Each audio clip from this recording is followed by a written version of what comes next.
This documentary includes propaganda films made in the 1940s by the United States and others to galvanize support for World War II. The details are not available. Diplomats from Tokyo. The president is now giving out a statement. Japanese attack on Pearl Harbor. Yesterday, December 7, 1941, a date which will live in infamy. The United States of America was deliberately attacked by the Empire of Japan. What do you think we ought to do to them? Well, the Japanese people are to blame for this. The Germans and the Japanese. There's no place for either in the world today. No matter how long it may take us, the American people in their righteous might will win through to absolute victory. We must have more ships, more guns, more planes, more of everything. We must be the great arsenal of democracy. We will gain the inevitable triumph, so help us God.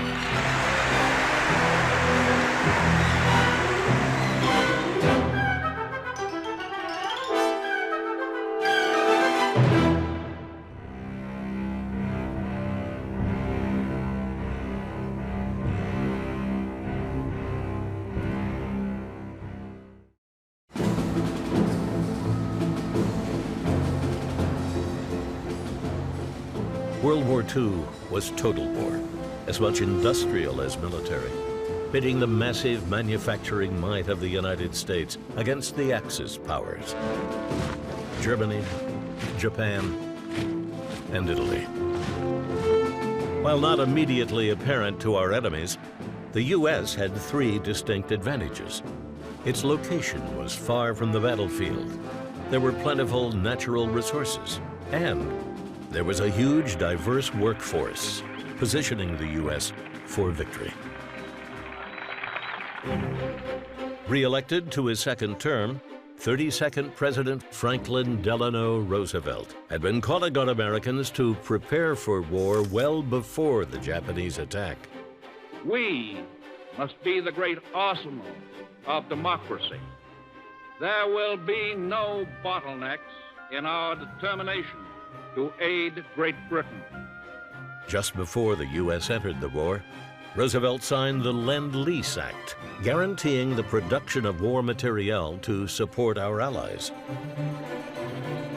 Companies making cars, toys, and appliances would start producing guns, planes, and tanks. Coastal cities shouldered much of the burden, but Midwestern cities like Detroit and especially Chicago were of vital importance too. Chicago was a great manufacturing city. We had a great location, we had a great workforce, we had a lot to offer. With nearly 3.5 million residents, the city has become the second largest center of population in the Western Hemisphere. The Union Stockyards are the largest in the world. Although Chicago today is the world's greatest railroad center, that fact does not diminish its importance as a freshwater port. Between 1937 and 1941, debate raged, particularly in Chicago, over whether America should become more involved in the European War. Led by Chicago Tribune publisher Robert McCormick, a Republican, the America First isolationists wanted to stay neutral. But interventionists, like Chicago Sun publisher Marshall Field III, and Frank Knox, Chicago Daily News publisher, wanted the U.S. to get involved.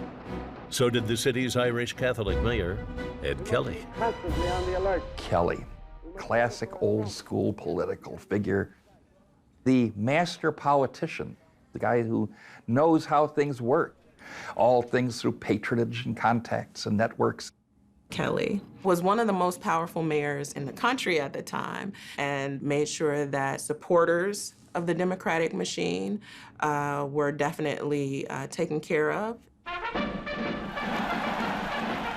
President Roosevelt, a big Kelly supporter, visited Chicago in 1937 to open a newly completed bridge on Lakeshore Drive. They expected Roosevelt to come in and just, hooray for Chicago. And in the end, it became a cautionary warning about fascism and preparing us for war, which eventually came.